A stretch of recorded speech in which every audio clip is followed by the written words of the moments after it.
আসসালামু আলাইকুম। One sentence grammar বাংলাতে আপনাকে স্বাগতম।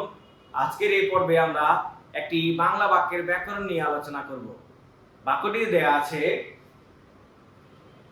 নাজিবা, সুরাইয়া এবং জান্নাত আজ ক্লাস করবে না।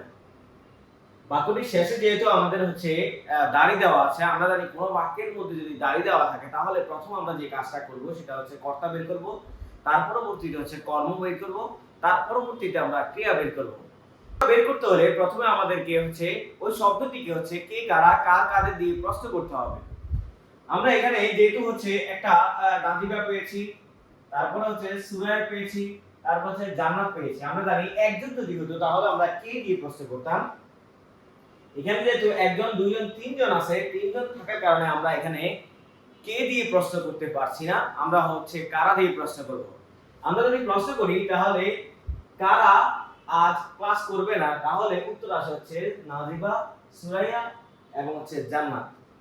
এখন এই যে প্রশ্ন, এখানে আমরা যেহেতু এই অংশ পুরোটাই আমরা কি আকারে পেয়েছি, কর্তা আকারে পেয়েছি। আমরা জানি কে কে কারা কার কাদের দিয়ে যদি প্রশ্ন করি তাহলে যে উত্তর আসে সেটাকে বলা হয় কর্তা। কর্তার পরবর্তীতে আমরা কি বা কাকে দ্বারা প্রশ্ন করি তাহলে যে উত্তর আসে সেটা আমাদের কর্ম। আমরা প্রশ্ন করতে পারি যে কি করবে না, তাহলে উত্তর হচ্ছে ক্লাস। তাহলে আমরা জানি কি বা কাকে দ্বারা প্রশ্ন করলে যে উত্তর আসে সেটাকে বলা হয় কর্ম, আর এখানে ক্লাসটা আমাদের কর্ম। এখন আমরা স্বাভাবিকভাবে জানি কর্ম দুই প্রকার, একটা মুখ্য কর্ম, একটা গৌণ কর্ম। মুখ্য কর্ম আর গৌণ কর্মের মধ্যে পার্থক্য আছে।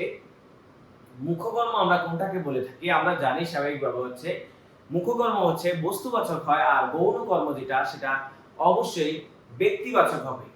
গৌণ কর্মটাকে বাক্য থেকে বাদ দেওয়া যায়, কিন্তু মুখ্য কর্মকে কখনোই বাক্য থেকে বাদ দেওয়া যায় না।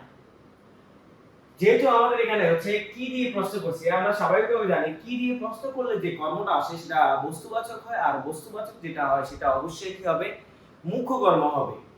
আর কাকে দিয়ে প্রশ্ন করার পরে যে উত্তরটা আসবে সেটা অবশ্যই গৌণ কর্ম হবে, আর এই গৌণ কর্মটা ব্যক্তিবাচক হবে। যেহেতু আমরা কি দিয়ে প্রশ্ন করার পরে উত্তর পেয়েছি তাহলে এটা কর্ম। তার পরবর্তীতে আমরা পেয়েছি যে আমরা জানি কর্তা, আর কর্মের পরবর্তীতে আমরা যে অংশটা হয় সেটা অবশ্যই কি হয়, ক্রিয়া হয়। কোন শব্দকে যদি কখন, কোথায়, কিভাবে দিয়ে প্রশ্ন করি তাহলে যে উত্তর আসে সেটাকে বলা হয় ক্রিয়া বিশেষণ। তাহলে আমরা যদি প্রশ্ন করি কখন ক্লাস করবে না, তাহলে প্রশ্নের উত্তর হবে আজ। আর আমরা জানি যেহেতু কখন, কোথায়, কিভাবে দিয়ে প্রশ্ন করার পর যে উত্তর আসে সেটাকে আমরা কি বলি, ক্রিয়া বিশেষণ বলি। এর পরবর্তীতে দেওয়া আছে যে আমাদের না। আমরা জানি এই না শব্দটা কোন শব্দ স্বাভাবিকভাবে না বোধক যদি বোঝায় বা হা বোধক যদি বোঝায়, তাহলে এখানে না বলতে না, নেই, নাই, নেই যদি আসে তাহলে এই অংশটা অবশ্যই কি হবে, ক্রিয়া বিশেষণ হবে।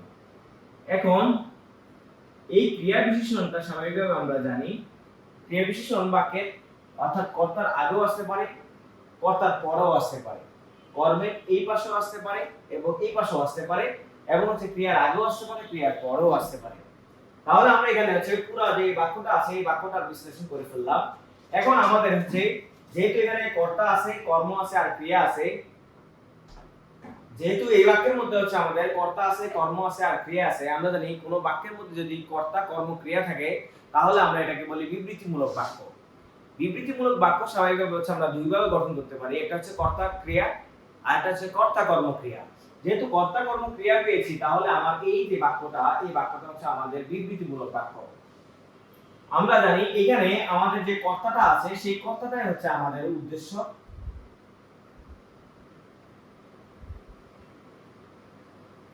আর বাকি যে অংশটা আছে সেটা বিধেয়। এখন যেহেতু আমার এই বাক্যের মধ্যে কর্তা কর্ম ক্রিয়া আছে, আমরা জানি কর্তা কর্ম ক্রিয়া যদি থাকে তাহলে এটা বিবৃতিমূলক বাক্য, আর বিবৃতিমূলক বাক্য আমাদের সরল বাক্য। কারণ এই আমরা বাচ্য দিক থেকে এখানে আলোচনা করব। যেহেতু আমাদের কর্তা দিয়ে শুরু হয়েছে, আমরা জানি কর্তা দিয়ে যদি কোনো বাক্য শুরু হয় তাহলে এটাকে বলা হয় কর্তাবাচ্য, যদি কর্ম দিয়ে শুরু হয় তাহলে এটাকে বলা হয় কর্মবাচ্য। যেহেতু কর্তা দিয়ে শুরু হয়েছে তাই আমরা এটাকে কি বলবো, কর্তাবাচ্য বলবো। এর পরবর্তীতে আমরা এখানে আইডেন্টিফাই করব এখানে কোনো বর্গ বা গুচ্ছ আছে কিনা। এটা যদি বের করতে চাই তাহলে আমাদের প্রথম এখানে দেওয়া আছে একটা কমা পেয়েছি, নাজিবা দেওয়া আছে, সুরাইয়া দেওয়া আছে, এন্ড জান্নাত দেওয়া আছে। আমরা জানি যদি কর্তার জায়গার মধ্যে এবং দ্বারা একাধিক বিশেষ্য যদি একত্র হয় তাহলে আমরা এটাকে কি বলি, বিশেষ্য বর্গ বলি।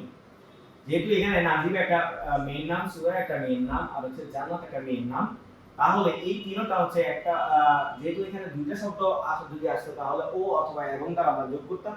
যে তিনটা শব্দ আসছে শেষের যে দুইটা আছে এই দুইটাতে হচ্ছে এবং দ্বারা যুক্ত হবে, ও অথবা এবং দ্বারা, আর আগের যেটা আছে সেটা কমা দ্বারা যুক্ত হবে। তাহলে এই যে তিনটা শব্দ এটা কর্মের জায়গায় এসেছে, এটা হবে আমাদের বিশেষ্য বর্গ। যদি একাধিক বিশেষ্য যোজক দ্বারা যুক্ত হয় তাহলে আমরা এটাকে কি বলি, বিশেষ্য বর্গ বলি। তাহলে আমরা জানি কোনো বাক্যের মধ্যে একটা ক্রিয়া যদি থাকে তাহলে এটা হচ্ছে সমাপিকা ক্রিয়া, যদি একটা ক্রিয়া না থাকে তাহলে এটা সমাপিকা ক্রিয়া। আর যদি দুটো ক্রিয়া থাকতো তাহলে আমরা এটাকে কি বলতাম, এটাকে বলতাম শেষেরটাকে বলতাম সমাপিকা, আর বাকি যেগুলো আছে এগুলো বলতাম অসমাপিকা। এখানে স্বাভাবিকভাবে হচ্ছে যদি এই বাক্যের মধ্যে কর্ম যেহেতু আছে এই জন্য এটা সকর্ম ক্রিয়া, যদি কর্ম না থাকতো তাহলে এটা অকর্ম ক্রিয়া। যদি আমাদের দুইটা কর্ম থাকতো তাহলে আমরা এটাকে দ্বিকর্ম ক্রিয়া বলতে পারতাম। আলোচনা করব যে এই বাক্যের মধ্যে কয়টা আমাদের হচ্ছে কারক রয়েছে।